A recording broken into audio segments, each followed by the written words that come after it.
Bonjour à tous, très heureux de vous retrouver pour ce nouvel épisode de la parenthèse nature. Aujourd'hui on n'est pas très loin de chez moi et c'est une vidéo un peu spéciale parce qu'on va faire un peu une revue de sac. Je vais vous montrer ce que j'amène quand je pars en trek.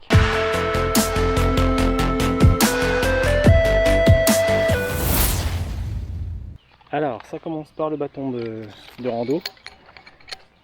Alors je l'ai acheté chez Amazon. Le bâton de marche que j'ai depuis un petit moment déjà, qui est très utile, qui se plie d'une façon assez facile.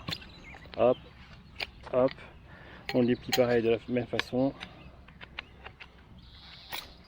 Et voilà, on a le bâton de marche qu'on peut régler en hauteur aussi, par ici. Donc il est très bien ce bâton. Donc je l'ai depuis un petit moment maintenant et j'en suis très content. Donc le sac, c'est un sac que j'ai acheté aussi chez Amazon. Un sac de marque chinoise. Alors je sais pas trop lire la marque, j'arrive pas à la lire de toute façon. Pareil, je vous mettrai les références. J'en suis pas super content. J'ai remarqué qu'il y avait des choses qui craquaient au fil des utilisations. Donc bon, bah, ça sera à voir. Il va encore me servir cette fois-ci, puis on verra après par la suite.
J'ai ce tapis,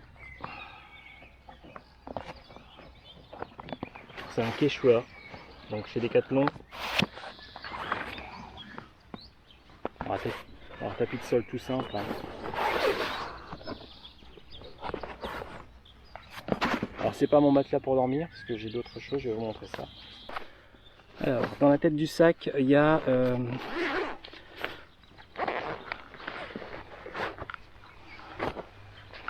tout ce qui est matériel vidéo, Wi-Fi, drone. Au-dessus j'ai une batterie, un powerbank rechargeable solaire. Voilà. Ici j'ai la trousse de secours à portée de main, mes gants, mon tour de cou, du PQ. J'ai compartimenté le sac de telle façon à ce que il y ait plusieurs modules dedans avec des sacs étanches de chez Decathlon. Donc en premier j'ai une poche à eau, pareil. J'ai acheté aussi chez Amazon un fait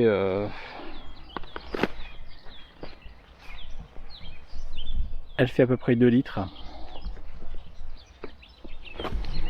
Donc ça je la remplis, ça fait 2 kg de plus dans le sac.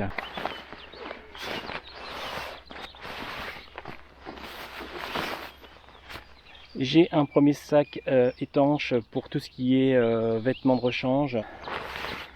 Un autre sac pour la cuisine. Un matelas. C'est le Polite Plus de chez Thermarest.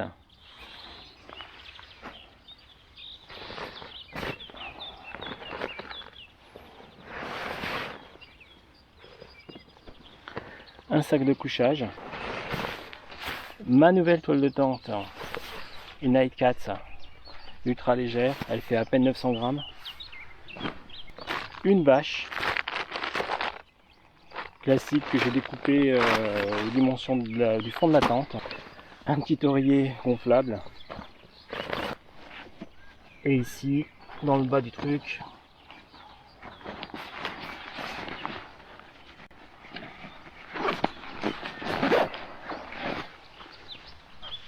un vêtement de pluie.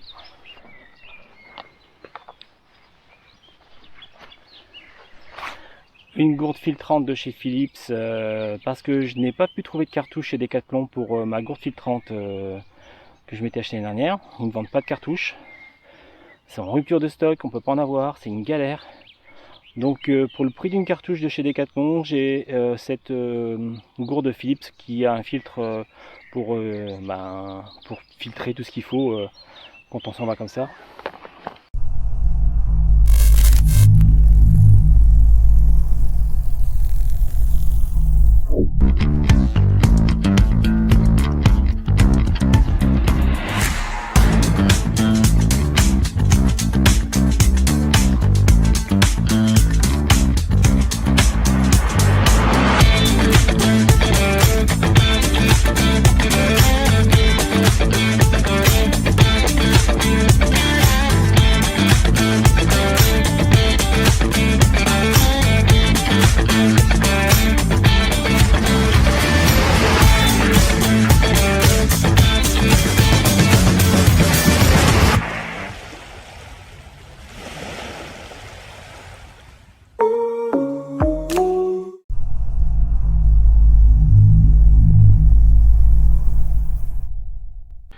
Maintenant, ce qu'on va faire, c'est qu'on va monter la nouvelle toile de tente, comme ça vous la verrez.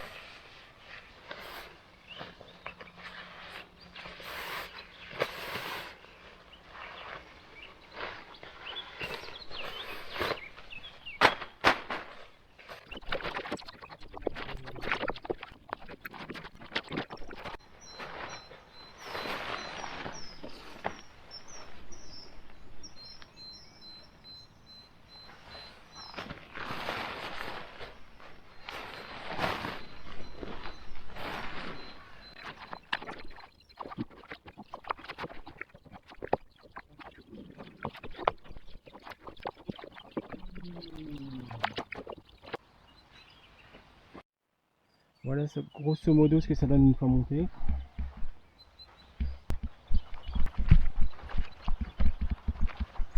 Cette tente, c'est une tente ultra légère avec double paroi, ce qui n'est pas négligeable. On voit ici donc cette première paroi isolante, imperméable en tout cas, et en fait,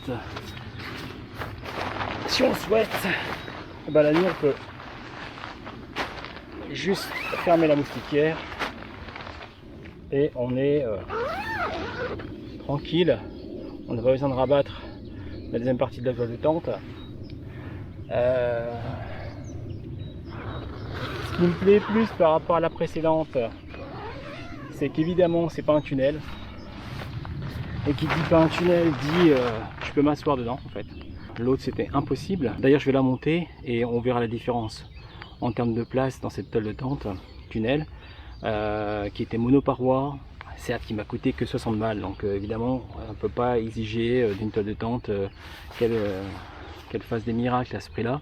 Elle m'a bien dépanné avec des perches, j'ai pas été mouillé quand j'ai fait la nuit et qu'il a plu, donc elle a rempli toutes les conditions, mais moi je ne voyais pas partir 2 nuits, 3 nuits peut-être sous un abri où on peut pas se mettre assis. L'avantage de celle-ci c'est qu'effectivement voilà, je peux me mettre là, s'il pleut je ferme ici et puis je suis abrité.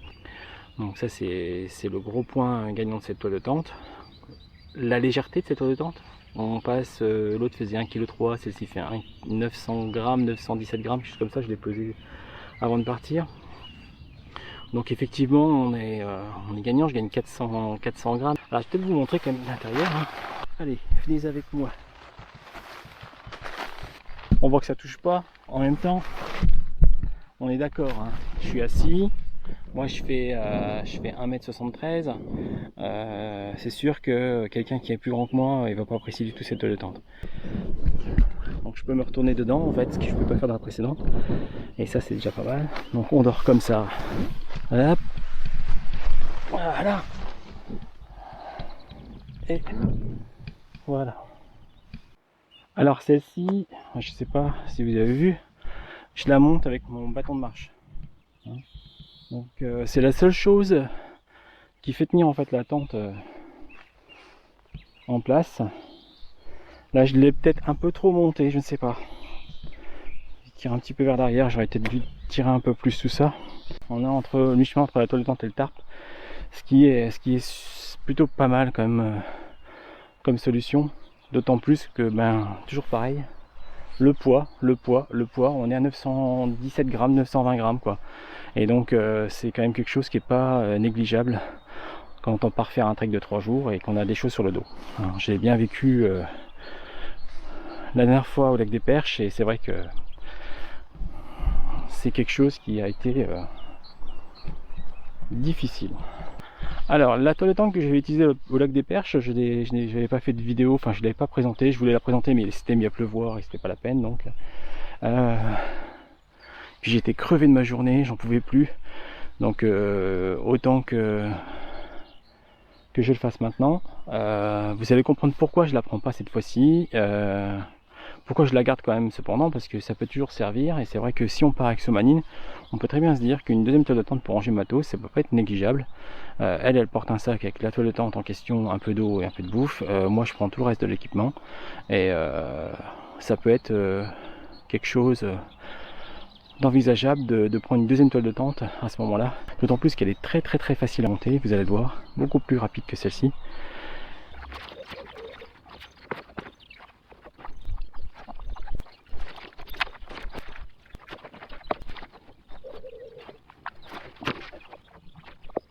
Bon, bah voilà la bête montée. Bon, je l'ai fait un petit peu à l'arrache, mais voilà ce que ça donne. Pour la maintenir, il n'y a que 2 arceaux. Ici, enfin l'arceau ici. Et ici. Monoparoi. Je vous stabilise.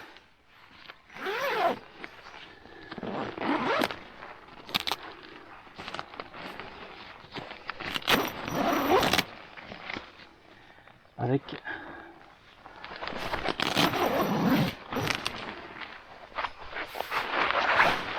aucune possibilité de tenir assis là-dedans parce que je dépasse largement ma tête de la toile. Alors c'est sûr que celle-ci elle peut dépanner. Si on a prévu par exemple d'être dans un refuge et puis que le refuge est plein, d'accord, on se retrouve un peu mis à la porte, elle peut dépanner. Mais je vois pas dans quel contexte vraiment on peut l'utiliser parce que en tout cas pas pour du trek. Moi je pense que ça me semble un peu trop léger. Après il y a sûrement des personnes pour qui ça ne pose aucun problème de dormir, enfin de l'utiliser que pour s'allonger. J'estime que une fois que tu es arrivé sur place, si tu veux ranger tes affaires, faire tout ce que tu as à faire, c'est quand même mieux d'avoir une toile de tente qui assure de ce côté-là. Elle ne m'a quand même pas déçu lors de mon trek au lac des Perches. Je l'ai payé 60 balles. Elle a fait l'affaire très bien. Il y a eu du vent, il y a eu de la pluie, j'ai pas été mouillé, la toile a tenu. Donc il n'y a pas de souci niveau qualité. Maintenant je parle du côté habitable de la chose, tranquillité de la chose, enfin voilà, c'est ce que je vois. Donc je sais pas ce que donnera la Nightcat qui est juste derrière moi là-bas. Mais on verra bien quoi, on verra si vraiment le jeu en valait la chandelle de changer. Moi je pense que oui. Point de vue poids, point de vue pas mal de choses, c'est effectivement plus intéressant de prendre la Nightcat. Après il faut voir à la comment s'appelle, à l'usage. Et bien c'est ici que s'achève cette vidéo sur la présentation du matériel pour ma prochaine randonnée, enfin prochaine aventure dans les Vosges. N'hésitez pas à laisser un like si ça vous a plu, n'hésitez pas non plus à vous abonner pour activer la cloche pour les notifications, enfin tout ce qu'il faut faire pour faire marcher la chaîne. Je compte sur vous, à bientôt pour une prochaine vidéo.